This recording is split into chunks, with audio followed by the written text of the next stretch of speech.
एक बार एक मोंक बुद्धा जी के पास पहुंचा। उनको देखकर ऐसा लग रहा था जैसे कि वो किसी दुविधा में हो, और उस मोंक ने बुद्धा जी के आगे घुटने टेक कर कहा कि मैं बहुत ही ज़्यादा दुविधा में हूँ। हर कोई मुझसे सहायता मांगने के लिए मेरे पास आ रहा है, चाहे वो मेरे साथ के मोंक्स हो, चाहे फिर गांव के लोग हों, और कुछ लोग वो थे कि जो ट्रैवल करने के लिए आए थे। और हाथ जोड़कर मॉन्क ने बुद्धा जी से कहा कि मैं उन सभी को इनकार ना कर सका, और उन्होंने कहा कि अब मेरी ड्यूटीज़ भी काफ़ी बढ़ चुकी हैं, मैं काफ़ी दुविधाओं में हूँ, ना ही मैं विश्राम कर सकता हूँ और ना ही मैं मेडिटेशन कर सकता हूँ, तो मुझे क्या करना चाहिए।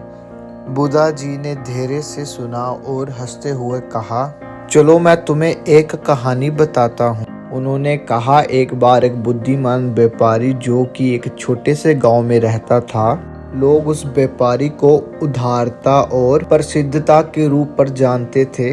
दूर दूर से लोग चलकर उस व्यापारी के पास आते थे सलाह लेने और कुछ उधार पैसे लेने। वो बुद्धिमान व्यापारी हर एक इंसान की मदद करता था जो उनके पास आते थे।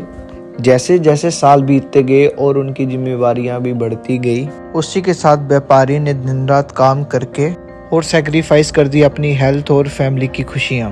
एक बार एक बूढ़ा श्रद्धालु उनके दरवाजे पे आया। व्यापारी ने थके हुए उनका स्वागत किया और श्रद्धालु ने उनको भारी थैला पकड़ाया और कहा, कृपया आप ये थैला बिना हिचकिचाहट के पकड़िए। उस थैले को व्यापारी ने उठा लिया। व्यापारी की बाजुएं पीड़ा में थी क्योंकि उसने और भी वजन उठाया था। हाँ, उन्हीं सबको देखकर श्रद्धालु ने व्यापारी को कहा कि तुम थोड़ा अपना सामान उतार दो।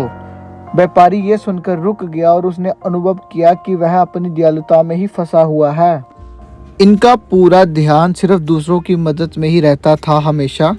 इन्होंने अपनी जिंदगी में कभी भी खुल के सांस नहीं ली थी। अब इन्होंने वो भारी थैले और जितना भी अधिक सामान था वो सब का सब उतार दिया काफी सालों के बाद। अब इन्होंने हल्का और फ्री महसूस किया।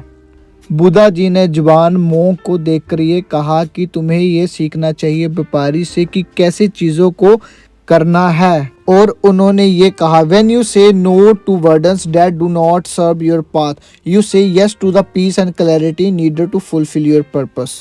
उसके तुरंत बाद मोंक ने प्रणाम किया और अपनी सारी चिंता दूर करी, और वहीं से उन्होंने सीख लिया कि कैसे हमें चीज़ों को ना करनी है।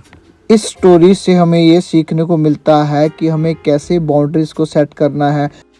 व्यापारी और मोंक की कहानी स्वार्थीय नहीं है लेकिन बुद्धि की है। It reminds us to honor our own needs and properties, enabling us to serve others and ourselves with authenticity and strength. This is the real gem, and do subscribe for best real life lessons videos.